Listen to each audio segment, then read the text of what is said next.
How did you end up starting the TikTok side? To the extent that we've set up a standalone account creation service for TikTok Shop. For a brand, again, how long it will take to see, the results? If a video went viral, let's say, big on the top, we managed to get a lot of sales and then it dies off, right? We need to stick with one product forever. We do want to introduce other products. So ask you about profitability. On Amazon, the fees are everywhere. So in terms of TikTok, how does it look like? There's no benefit with fulfillment by TikTok in the same way as fulfillment by Amazon and Amazon Prime. For Amazon sellers who are not on TikTok at the moment, what will be your advice? Ecom Squeezed podcast. Welcome to Ecom Squeezed. I'm your host, Sebastian, founder of Retail-Outsource. And today we are going to discuss about Amazon sellers and TikTok. And we have a fantastic guest for that, who is experienced in selling Amazon for almost 8 years and also on the TikTok side as well. So this is kind of a match made in heaven, I will say. Or Amazon sellers. Joining us today is Tom, and he's the founder of FordeBaker, and he's going to give us a lot of insight on today's episode. So in today's episode, we are going to discuss how Amazon sellers can leverage TikTok. So welcome to the show, Tom. Thanks for having me, Sebastian. Delighted to be here. Great. So, to start with, how did you end up starting the TikTok side? So the agency had been going for about 4 years as a specialist Amazon agency. And I've always been quite consistent about we will only focus on marketplaces.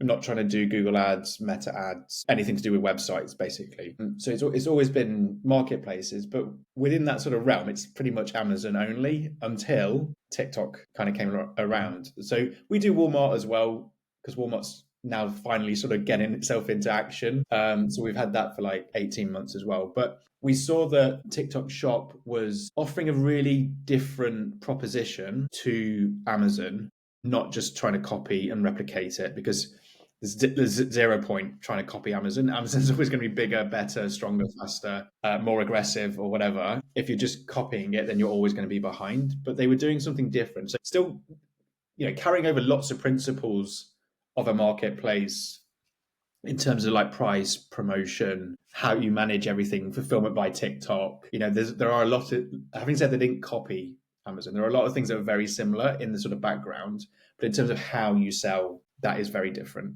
So we knew that we could carry over a lot of the skill set and a lot of the experience from Amazon into the TikTok space, but also being very aware that there's a whole bunch of things that we were not capable of doing that we need to build into our service. But primarily, it was a case of, from our point of view, where do we see kind of the evolution of consumer behavior within the sort of marketplace space? We dabbled in all sorts of different marketplaces that are a bit smaller and just found that we couldn't provide the same level of value to our clients as we could on the Amazon side. So that's what always quite reluctant to kind of step outside of Amazon, because we saw that TikTok was so different, growing so quickly, and also there is a clear relationship from the consumer point of view between TikTok and Amazon. It made sense for us to kind of put those two things together and act as a kind of single solution across those marketplaces. Yeah, great,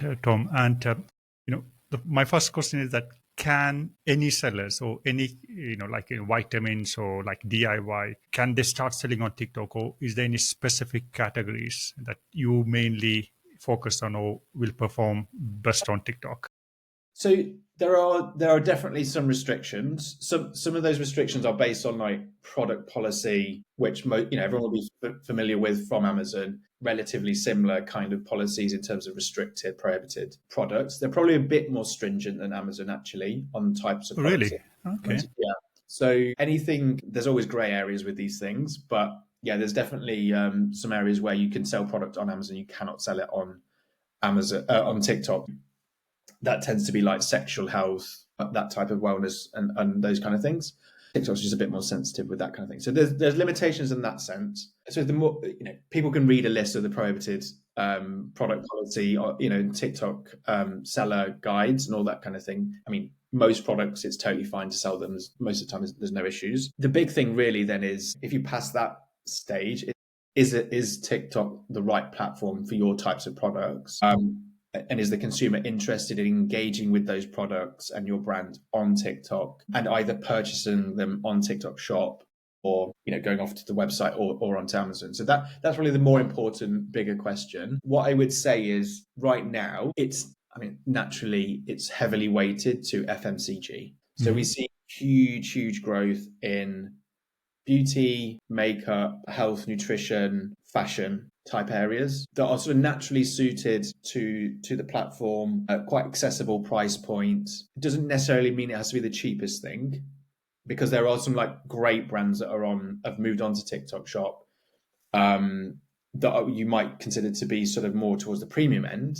So I don't necessarily think it's based on price point itself, but I think obviously it's the sort of value for money thing, really.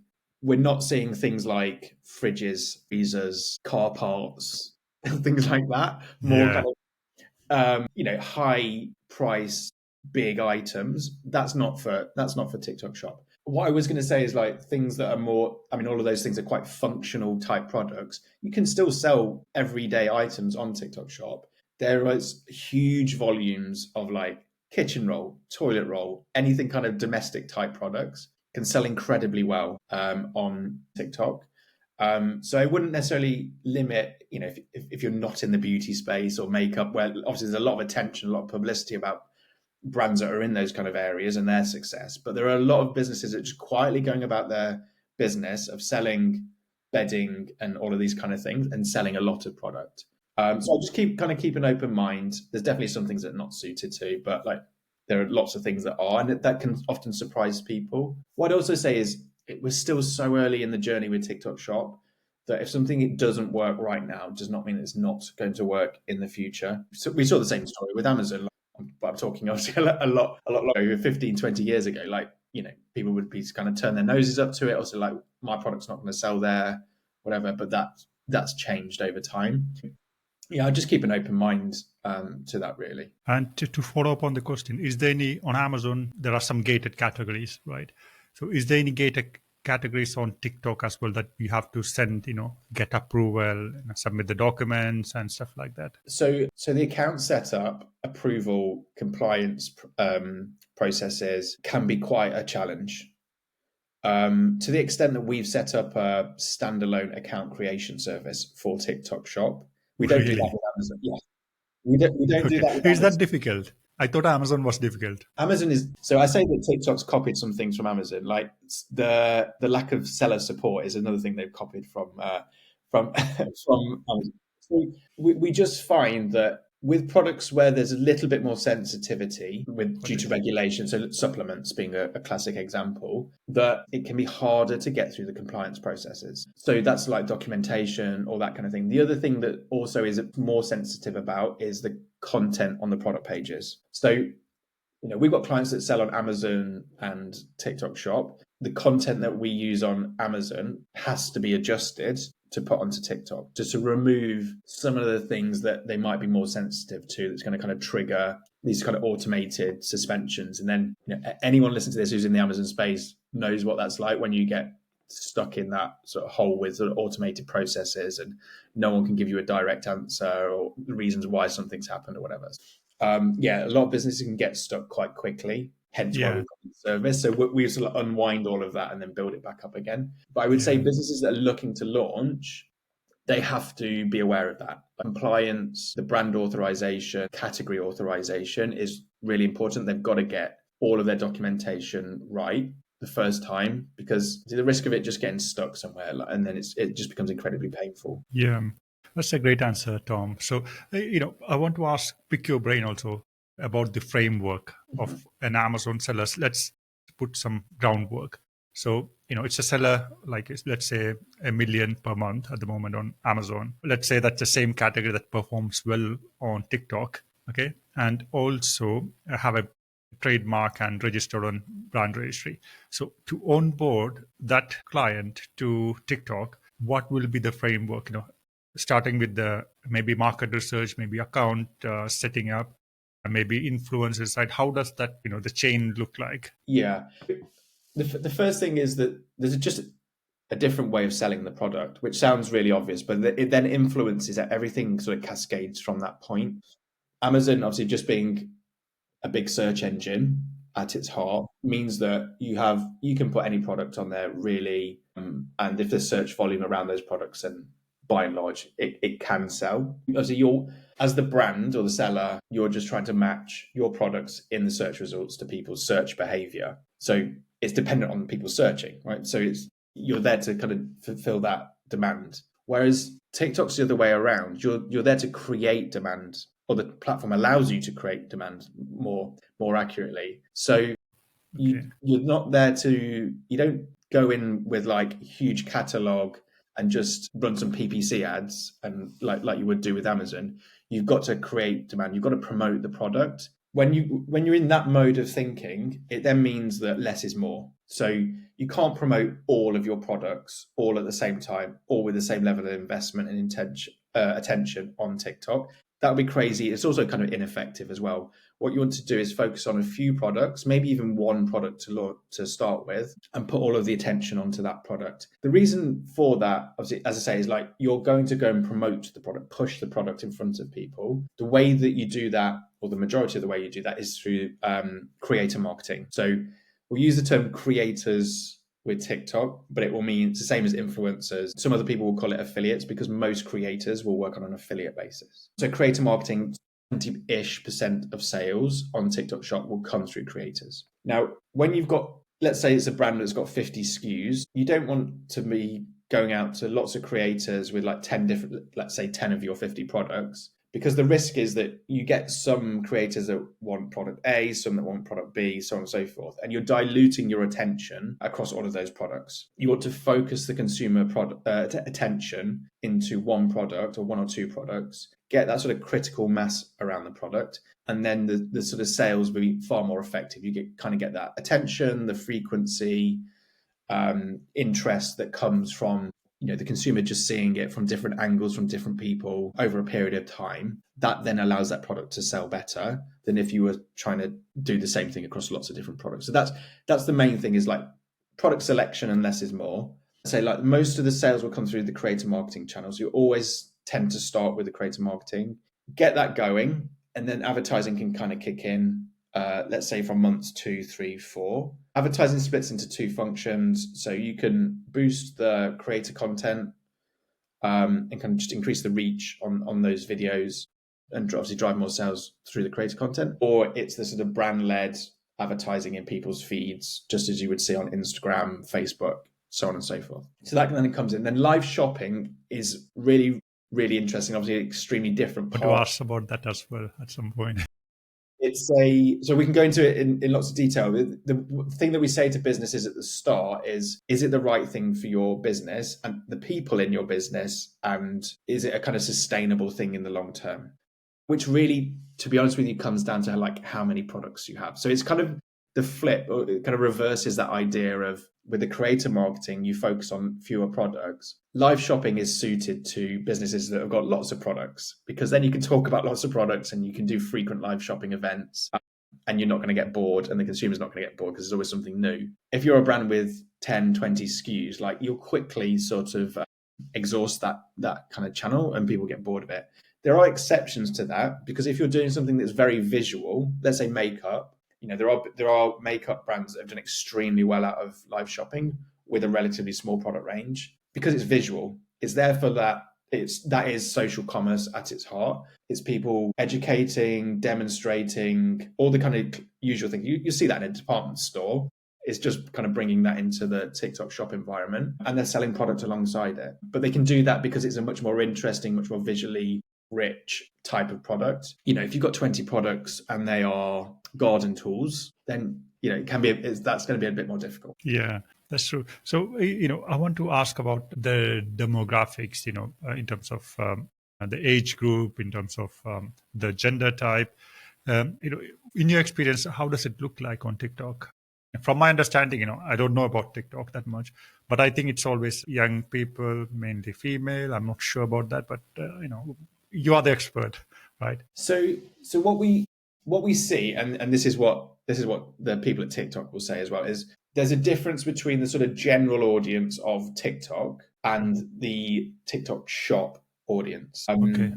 So the general TikTok shop audience, TikTok shop is just a part of that general shop or Got it. general TikTok audience, but it skews to an older age range. Huh? The reason for Okay. that is just like it's people that have got more disposable cash, therefore they're buying more product or need more product because they've got families or whatever. So we do actually find that yes, of course, that younger age range are buying products on TikTok Shop, but you will find there's actually a much broader age range on TikTok Shop than you might expect because they're kind of quietly consuming content, not necessarily producing content. So you don't see that older age range as much in your kind of normal videos on TikTok Shop, but they're there and they're buying product. So it is slightly different to kind of what people might assume. So, so if I say like, those are kind of top of funnel, and maybe from that, the older age, that's kind of, buyer based. Is that how you look at it, or is that? So when it comes to age range, because I didn't understand that question. Sorry. No. For example, in terms of the funnel, you said there are two types. So one customers based are for shops, Yeah. and the other one is mainly for entertainment part, right? For the viewing and everything. So can we consider those like viewing people? That's kind of the first stage of purchasing.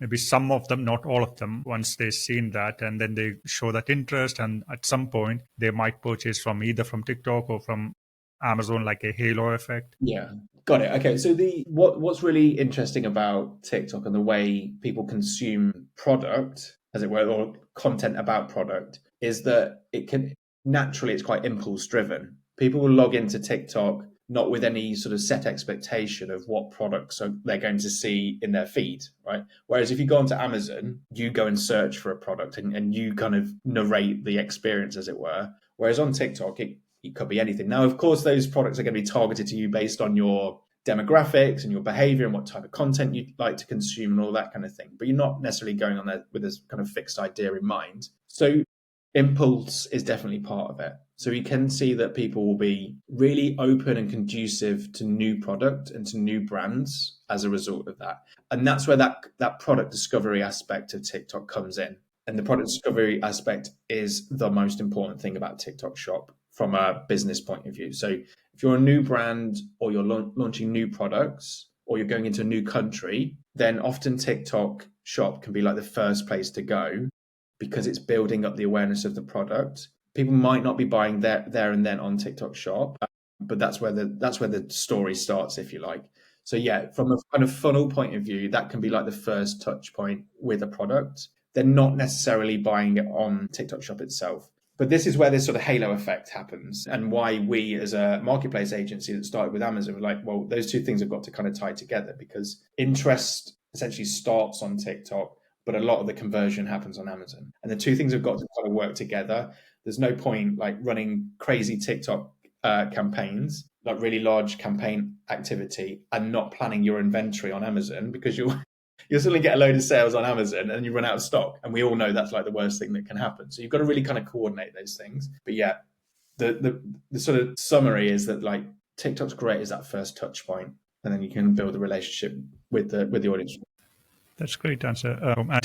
In terms of, for a brand, again, how long it will take to see, the results? Is that, a few months or in your experience, an average? I know, things can be different for different categories. Yeah, I think what we broadly say is we'll start to see meaningful results for like months 3 to 4. So the reason for that is that obviously we've got the shop set up and all of that kind of operational stuff to do. But the important thing is like the creator marketing takes time. There is just a sort of natural process that we have to go through anyway that takes time of like, which creators do we want to target? How many creators do we want to target? We review all of those creator profiles and their performance and all this kind of thing. So there's a lot of steps that we go through to obviously make sure we're working with the right creators. And then you're reaching out to those creators and you're messaging them, and then you're organizing a free sample and they get their free sample and then they produce their video. And, so there's lots of steps along the way. So naturally there is a bit of time for those things to happen. And then as I say, come back to that idea, that kind of critical mass. So we want to have that first bunch of creators launching and publishing at a relatively similar time. And then that's when we start to see the effect. What we're increasingly doing is, so we've talked about creators as working on an affiliate basis, and the majority of them do work on an affiliate basis. So that can be 10 to 30%, depending on kind of if you're new to TikTok Shop, or if you've been there for a lot longer, then you can reduce your commission rates, and depending on kind of product category, all that kind of stuff. But we are increasingly working with creators on a fixed fee and then a smaller commission. Reason for that is that we can get through that sort of long-winded process much quicker because we just pay them up front. That helps us to get things moving much, much faster. So we can kind of tap into kind of ready-made agreements and work with those creators on a sort of quicker basis that obviously gets the ball rolling much faster. So yeah, that's sort of the way we kind of look at it. But like 3 to 4 months is then, when we're, let's say, like meaningful results start to come through. And you mentioned about Amazon PPC, right? So when you launch a product on Amazon, we mainly focus on PPC. So on TikTok, I know there is something for advertising. So do you run the influencers and also the ads as well at the same time, or how do you play it? So generally speaking, what we advise is to start with the creator marketing, get that working, and then introduce the advertising from months 3, 4 onwards. Sometimes it can be a bit sooner, depending on kind of what the larger opportunity is, the demands, like what are the objectives, all this kind of thing. But that's sort of the starting point when we open these conversations with clients. So that can kind of kick in months 3 to 4. Where we start with the advertising is often that we're funding promotion of creator content to begin with. So that's a creator agreement that we've got in place. They're working on a commission. Let's say we see that video is doing really well. We put some money behind it. It's very simple. Just boost the impressions of that video, knowing that it's kind of performing well from a conversion point of view. So we often start with that, and then we introduce more of the sort of traditional paid social funnel over time. Okay, so that's like a A/B testing on Amazon, right? Instead of A/B, they A, B, C, D, E, F. A lot of influencers, and you pick one. I think so. What we tend to see with TikTok is it's a very sort of iterative process, and you're just layering on additional layers of marketing activity. There's essentially more marketing activity that you can do with TikTok than you can with Amazon. So we're just layering it on over time and just kind of building up the sales that way. By layering on, I mean, like on the creator side, it just means more and more creators over time. And then we introduce the advertising channel, and then we might introduce live shopping if it's relevant for that brand. Yeah. And you mentioned 3 months on average, right? So what are the main, when I say KPIs, is top of the line KPIs that you will mainly look into in terms of performance? Yeah. So there are some like initial sort of health checks, if you like, which will be kind of like around the creator response rate. So if we're getting a good response rate, then obviously that's an early signal, and things are looking positive. If it's a low response rate, then obviously that's a bit harder for us. Maybe it's the wrong product and we might need to change course and that kind of thing. So we are looking at those early signals just to make sure we're kind of on the right track. Then obviously it comes down to the actual important commercial KPIs. I mean, everything comes down to sales. So we can see TikTok will use GMV. So we're looking at GMV at an account level. We can also look at GMV from a creator level as well. So which creators are driving the most sales? That's really important to us because obviously we want to continue working with those creators that are doing really, really well for that brand, and then kind of look at their profiles and understand what is it about those particular creators that makes them successful for that brand. Okay, can we find other creators that fit that profile as well? So that's a kind of continuous campaign cycle for creator marketing. But it really all comes down to that GMV. That's what we're looking for. There are, if things are going really, really well, we then start to look at things like, is this affecting our website sales and our Amazon sales positively and negatively as well? So we always have to be mindful that TikTok is not just a channel in isolation. It is having an effect elsewhere. So we just want to be able to consider that. Now, we can't properly attribute everything perfectly across channels. That's just, it's pretty much impossible. But like just knowing that that's sort of happening, you can kind of see it in the data. It's important just understanding that kind of wider consideration. Okay. And in terms of, you mentioned attribution, right? So Amazon attribution is there, not in the UK at the moment, unfortunately.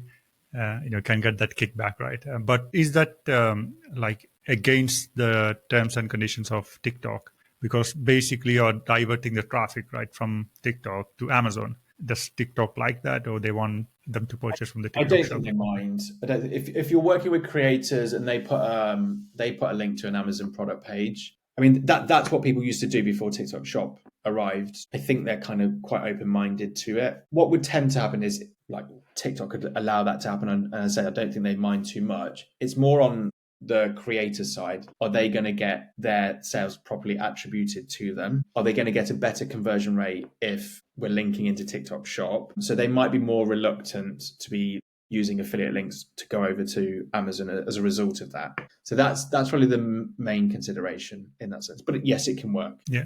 And from my understanding is that, correct me, if I'm wrong. So, for example, if a video went viral, let's say, big peak on the top, you manage to get a lot of sales and then it dies off, right? So how can you keep that momentum? Yeah, it'd be nice if every product went viral. It's a nice problem to have, I think. So, but you can see that because you get a kind of burst of activity with creators, drive those initial sales, and you're right to say, like, what next? So it's just always thinking about those kind of additional layers of marketing activity that are going to happen.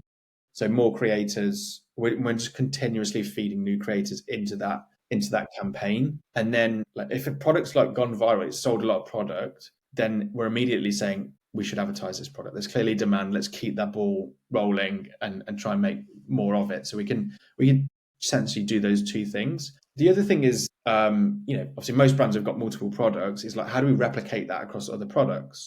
And we don't need to stick with one product forever. We do want to introduce other products. We do that sort of 80 rule definitely does happen with TikTok Shop. So it's not like in a perfect world, every product would be a winner and it would all be wonderful, but that's not the case. It is an 80-20 rule, but we are looking for not complete reliance on one product. So that you just start to introduce other products and test that way. Great. And for the TikTok live, what stage they should think? Is that after 3 months or when they start, they have to do you get for the new account, will you have the option for doing the live sessions? Yeah. I mean, TikTok's really keen for people to do live shopping. So there's no for sellers to do live shopping. So there's very few sort of restrictions around being able to just get that going. And there's lots of advice that TikTok provide and other entities providing into sort of how to do that. It's very case dependent. So that's going to be dependent on the business, people in the business that might be great in front of camera or might not be great in front of camera. If they're already on like TV shopping channels, then live shopping is probably going to be better for them than a business that's not on a TV shopping channel. And then the type of product and the number of products that business has. An interesting thing that we are seeing, so we've talked about brands for the duration of this conversation. We're seeing that retailers are now going on to TikTok Shop with a core focus on live shopping, because essentially they've got their own shopping channel for their sort of endless range of products. So we've seen Marks and Spencer's just launch on TikTok Shop. There's lots of other retailers that are sort of getting on board with it. And so we see that as a really interesting space as well. With even QVC in the US have their own TikTok Shop account where they are doing live shopping on TikTok to kind of and that will replace their sort of traditional TV channel. So yeah, live shopping is great in certain situations, and we see that it's it's a huge opportunity for businesses where it kind of meets those sort of criteria. The key things are the audience development. So by that I mean you've got to make your customers aware that you are going to be doing live events. So that means then coordination across your business. So you want to email your customers and say, we're doing a live shopping event, have conversations with your CRM team or whoever's responsible for that kind of thing, and just make sure there's a kind of campaign coordination across your marketing channels and your customer touch points. So it's not just sitting within communication on TikTok. What you should be doing in the lead up is lots of organic social media content about our lives and the sort of countdown to that event.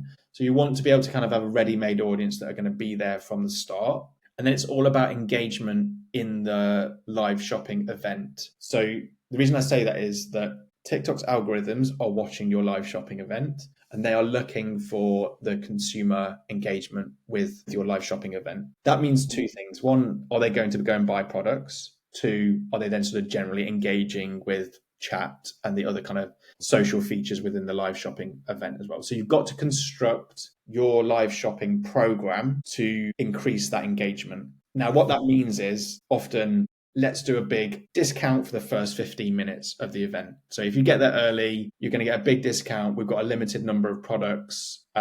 that are available, buy it now. So your engagement shoots up. The algorithm sees that, then that will actually bring in more people to watch the live shopping event. So you've got to be able to understand it's not a static experience like a TV shopping channel where it's kind of a fixed environment, if you like. This is a kind of living, breathing event, and you've got to manage it and nurture it in real time. So that's the kind of big difference. But yeah, obviously, there are plenty of examples where it's been incredibly successful for brands and for increasingly for retailers as well. Yeah, that's a very good point that you mentioned about, Tom, about, we have live TV shopping, right? But you said, for this one, I thought always it was the same, but, it's not same when you explained it, because the more people view it, it will be kind of, promoted more, I assume.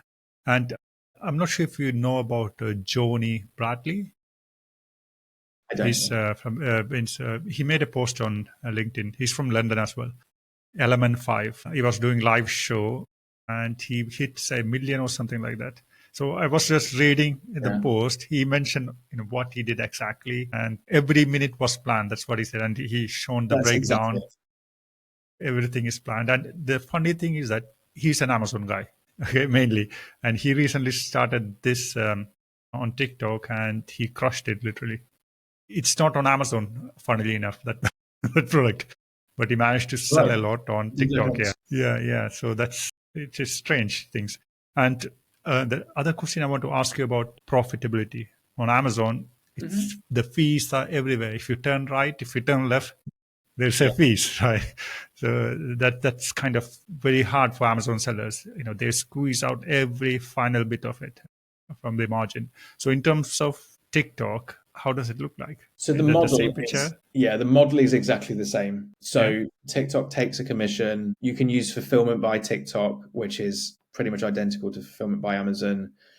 So you've got those two fees that you can include. TikTok's commission is lower than Amazon's at the moment. So it can be like 8 to 9% on average commission. So you've got obviously those two fees that are involved. You don't have to use fulfillment by TikTok. Obviously, the quickest, easiest way to get going is just to integrate into Shopify or whatever your web CMS is and pull that order through into your website order management system. There's no benefit with fulfillment by TikTok in the same way as fulfillment by Amazon and Amazon Prime. So that kind of next day, the desperation for next day delivery and what that does for your conversion rates and being able to do Vine and subscribe and save, none of that exists yet with fulfillment by TikTok. So it's totally fine to use Shopify or whatever kind of systems you've got to do fulfillment. That's all relatively simple. But then obviously the cost there is whatever your delivery fees are on your website. Then it's the marketing cost. So obviously we're talking about the affiliate commission that you're offering to creators. That has to be dependent on what's your margin and what are the competitors offering. You have to play the game. You can't just say I'm going to go in with 5% commission. That's just not going to get any cut through whatsoever. We tend to say, can you start with a higher commission to start with, just to kind of grab attention and then reduce that down over time. So you've got to kind of, that's a percentage, so it's easy to kind of factor into your margins. And then obviously as the sales are growing, you then introduce the advertising side of things. So again, you've got to just think about including that sort of ad spend into your margins as well. What I would say is that I wouldn't treat TikTok in exactly the same way as I view Amazon from a P&L point of view, because they're doing two different things. TikTok Shop, yes, obviously you're selling product, and obviously Amazon, you're selling product, but TikTok is generating demand. A lot of that demand will go off to your website and to Amazon. So what you can actually find is your margin might be tighter on TikTok, but it's then improving your margin on Amazon, let's say, because people are coming through brand search. So obviously a lower cost of acquisition within the Amazon space itself. It's actually improving your margin because you're not paying ridiculous CPCs on non-brand keywords for that customer. Yeah. Yes, I think the same. Yeah. For example, if a creator creates a videos, a lot of creators, those videos are gonna be there forever, right? As long as it's not been deleted. And if somebody search with that specific brand name, those videos will come up. And it's kind of compared to Amazon, if you pay for that click, finished, that money is gone, right? My last question for you, Tom, for Amazon sellers who are not on TikTok at the moment, what will be your advice? I think that TikTok's here to stay. It's growing really, really quickly. I think that's a great thing for businesses because you don't have to be wholly reliant on Amazon. And we see with like the inflation of cost per clicks and FBA fees going up and inbound placement fees, like you say, you turn left or right, you see a new fee. So I think it is a good thing that there is more choice than there was previously. Having said that, obviously then working across multiple platforms, there are risks involved in that, like your inventory management. How do you get the skill set to do Amazon and TikTok Shop? There are different skill sets for TikTok Shop that just don't exist within the Amazon space. There's a lot of crossover, but there's things that are definitely different. So how do you kind of resource for that? Being sort of realistic about, is your product suited? So going back to what we were saying at the start, is your product really suited to TikTok Shop? There are third-party tools out there that can kind of validate that. So in the same way that we might use Jungle Scout and Helium 10, those types of tools with Amazon, and Helium 10 have started to like step into TikTok space. There are other tools which are then dedicated to TikTok and that kind of market research, competitive research. So products like Fast, Moss, there's other ones that ProBoost is another one that we use as well that can give you that kind of market research just to kind of validate things. So I definitely kind of look at doing that market research. You can go onto TikTok Shop and you can, if your competitors are there, you can see how many units they've sold. It's there right in front of you. They're quite open about the sort of exact rough amounts that are being sold. Again, that's just a quick, easy way to look at it. But those third-party tools will also tell you what commission rates people are offering as well. So you just kind of get a kind of more realistic picture of like what it actually takes to sell product on TikTok Shop. So yeah, I'd start with that really. And then say like keep an open mind to it. It's going to change rapidly. The pace of growth of TikTok Shop from a consumer point of view, but also actually from the brand point of view, like the things that we can do with TikTok Shop has grown sort of exponentially. The pace of their actual development of the platform from a seller point of view has been amazing. Yes, they're copying a lot of stuff from Amazon. That's fine because a lot of that stuff works. Why wouldn't you? But it's like it gives us so many opportunities for growth. And if something doesn't work right now or it didn't work 6 months ago for a brand, I would just keep an open mind to then looking at it again next year and saying, well, has the situation actually changed? Because it's not a fixed position. And for the viewers who want to step into TikTok, do you offer any initial market research or any kind of like a free discovery call or anything like that? Yeah, so we will. So yes, firstly, we offer a free consultation with brands. They can go onto our website. There's a link at the top that will book a consultation with me, and then I would take them through kind of how TikTok Shop works and all that kind of thing. And then we will do a sort of market research piece. So that kind of initial validation, is it the right thing for a brand? What's the opportunity? Who the competitors are? How much are they selling? What's their commission rates? All this kind of thing, just to build up that picture. We do that completely for free. As I say, it's a kind of education piece, just helping businesses to try to understand what the opportunity is. And then, and obviously that will help them to kind of go whether yes or no, is this the right thing for us ever or for now, or do we delay it to a later date, that kind of thing. So we help businesses through that process. Great. And, could you just mention the website details, the domain name also, please? Yeah, I should really do that, shouldn't I? So FordeBaker, so FORDE, don't forget the E in the middle, Baker, so BAKER.com. Great. So I will put the link and Tom's LinkedIn profile as well in the show notes. Please do check it out. And thanks a lot, Tom. It's a huge topic. There are other questions I have to ask, but we are limited to the time. But you dropped some huge knowledge bombs. So thanks a lot for that. Yeah, my pleasure. Yeah, thank you for inviting me on. Really appreciate it. Cheers. Thank you. Okay, bye.